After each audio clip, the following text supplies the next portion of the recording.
ಮುಸುಂಬಿ ನೋಡಿ ಗೆಳೆಯರೆ, ಮುಸುಂಬಿ ಇದಕ್ಕೆ ಹೇಳುತ್ತಾರೆ ಮುಸುಂಬಿ ಅಂತ.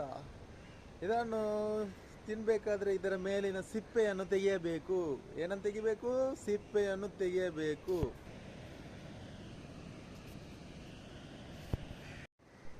ನೋಡಿ, ಸಿಪ್ಪೆ ತೆಗೆದ ನಂತರ ಕಾಣುತ್ತದೆ ನಮ್ಮ ಮುಸುಂಬಿ ಈ ರೀತಿ. ಯಾಕೆ ಈ ರೀತಿ ಕಾಣುತ್ತೆ ಮುಸುಂಬಿ? ಇದನ್ನು ತೆಲ್ಲನೆ ಒಂದೊಂದನ್ನು ತೆಗೆಯಬೇಕು.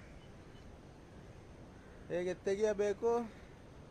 ಹೇಗೆ ಬಾಯಿ ಒಳಗೆ ಹಾಕಿ ತಿನ್ನಬೇಕು. ತಿಂದರೆ ಹೊಟ್ಟೆ ಗಟ್ಟಿಯಾಗಿ ಹೋಗುತ್ತೆ ಗೆಳೆಯರೆ, ಹೊಟ್ಟೆ ಗಟ್ಟಿಯಾಗಿ ಹೋಗುತ್ತೆ. ಶುದ್ಧ ತರಕಾರಿ, ಇದರಿಂದ ಹಲವು ಪ್ರಯೋಜನಗಳು ಕೂಡ ಇದೆ ನಮಗೆ ಬೇಕಾದಷ್ಟು.